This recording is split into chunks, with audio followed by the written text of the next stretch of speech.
This is Audible.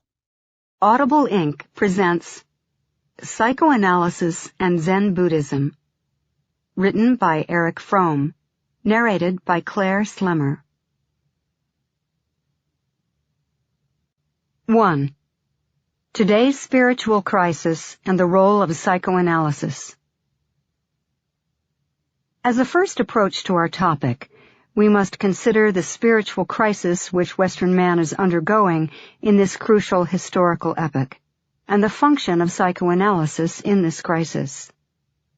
While the majority of people living in the West do not consciously feel as if they were living through a crisis of Western culture, probably never have the majority of people in a radically critical situation been aware of the crisis. There is agreement, at least among a number of critical observers, as to the existence and the nature of this crisis. It is the crisis which has been described as malaise, ennui, mal de siècle, the deadening of life, the automatization of man, his alienation from himself, from his fellow man, and from nature. Man has followed rationalism to the point where rationalism has transformed itself into utter irrationality. Since Descartes, man has increasingly split thought from affect. Thought alone is considered rational. Control by the intellect over nature, and the production of more and more things became the paramount aims of life. In this process, man has transformed himself into a thing. Life has become subordinated to property. To be is dominated by to have. Where the roots of Western culture, both Greek and Hebrew, considered the aim of life the perfection of man, modern man is concerned with the perfection of things and the knowledge of how to make them. Western man is in a state of schizoid inability to experience affect. Hence he is anxious, depressed, and desperate. He still pays lip service to the aims of happiness, individualism, initiative, but actually he has no aim. Ask him what he is living for, what is the aim of all his strivings, and he will be embarrassed. Some may say they live for the family, others to have fun, still others to make money. But in reality, nobody knows what he is living for. He has no goal, except the wish to escape insecurity and aloneness. It is true, church membership today is higher than ever before.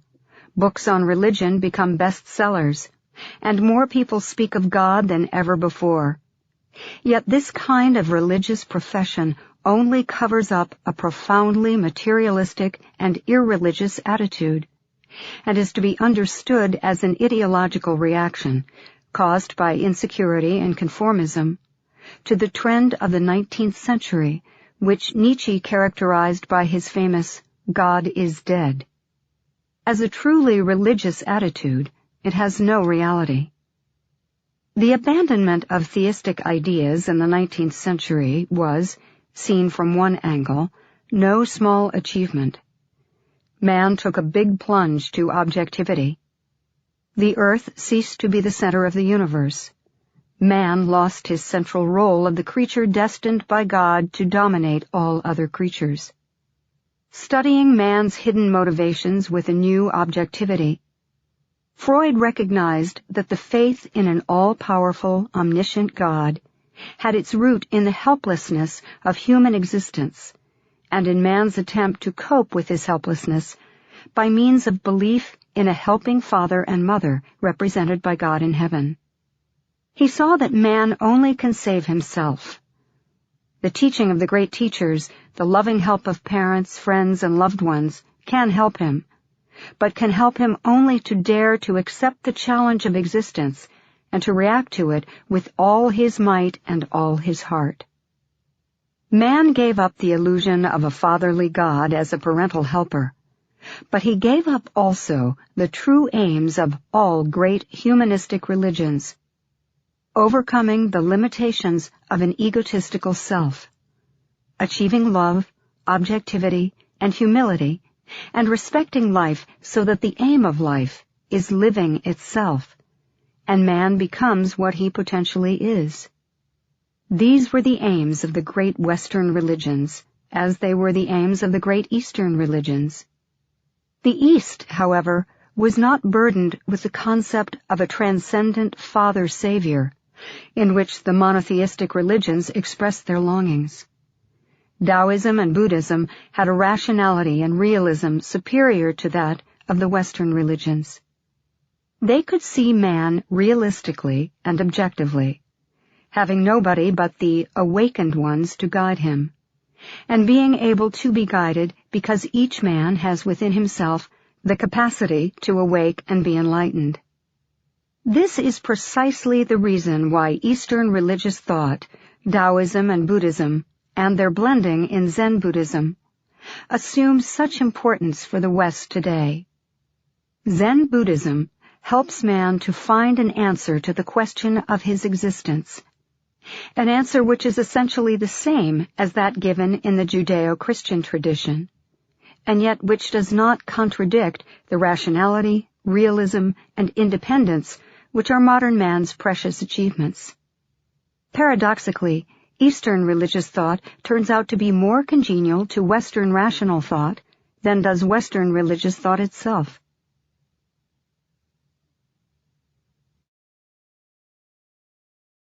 Two, values and goals in Freud's psychoanalytic concepts. Psychoanalysis is a characteristic expression of Western man's spiritual crisis and an attempt to find a solution. This is explicitly so in the more recent developments of psychoanalysis, in humanist or existentialist analysis.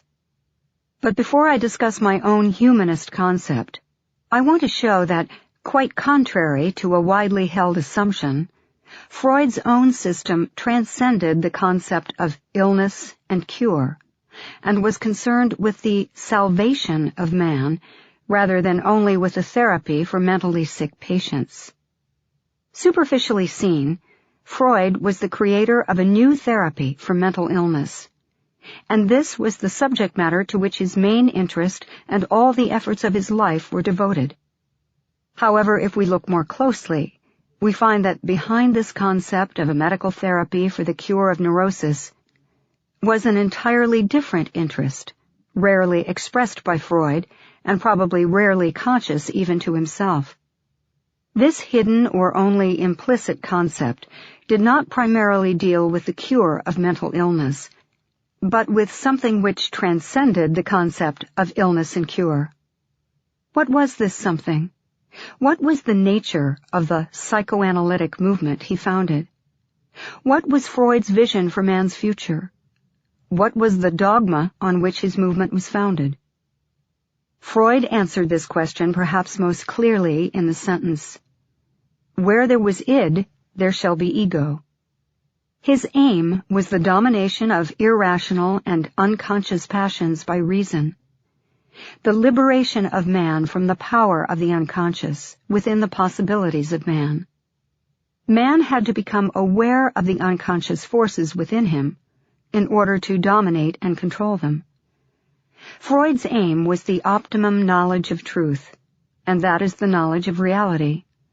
This knowledge to him was the only guiding light man had on this earth. These aims were the traditional aims of rationalism, of the Enlightenment philosophy, and of Puritan ethics. But while religion and philosophy had postulated these aims of self-control in what might be called a utopian way, Freud was, or believed himself to be, the first one to put these aims on a scientific basis, by the exploration of the unconscious, and hence to show the way to their realization. While Freud represents the culmination of Western rationalism, it was his genius to overcome at the same time the false rationalistic and superficially optimistic aspects of rationalism, and to create a synthesis with Romanticism, the very movement which, during the 19th century, opposed rationalism by its own interest in and reverence for the irrational, affective side of man. With regard to the treatment of the individual, Freud was also more concerned with a philosophical and ethical aim than he was generally believed to be. In the introductory lectures, he speaks of the attempts certain mystical practices make to produce a basic transformation within the personality. We have to admit, he continues, that the therapeutic efforts of psychoanalysis have chosen a similar point of approach. Its intention is to strengthen the ego, to make it more independent from the superego, to enlarge its field of observation, so that it can appropriate for itself new parts of id. Where there was id, there shall be ego. It is a work of culture, like the reclamation of the Zuider Zee. In the same vein, he speaks of psychoanalytic therapy as consisting in the liberation of the human being from his neurotic symptoms, inhibitions, and abnormalities of character. He sees also the role of the analyst in a light which transcends that of the doctor who cures the patient. The analyst, he says, must be in a superior position in some sense, if he is to serve as a model for the patient in certain analytic situations, and in others to act as his teacher. Finally, Freud writes, we must not forget that the relationship between analyst and patient is based on a loan of truth, that is, on acknowledgement of reality, that it precludes any kind of sham and deception. There are other factors in Freud's concept of psychoanalysis which transcend the conventional notion of illness and cure. Those familiar with Eastern thought, and especially with Zen Buddhism, will notice that the factors which I am going to mention are not without relation to concepts and thoughts of the Eastern mind. The principle to be mentioned here first is Freud's concept that knowledge leads to transformation, that theory and practice must not be separated, that in the very act of knowing oneself, one transforms oneself. It is hardly necessary to emphasize how different this idea is from the concepts of scientific psychology in Freud's or in our time, where knowledge in itself remains theoretical knowledge and has not a transforming function in the knower. In still another aspect, Freud's method has a close connection with Eastern thought, and especially with Zen Buddhism. Freud did not share the high evaluation of our conscious thought system, so characteristic of modern Western man. On the contrary, he believed that our conscious thought was only a small part of the whole of the psychic process going on in us, and, in fact, an insignificant one in comparison with the tremendous power of those sources within ourselves which are dark and irrational and at the same time unconscious.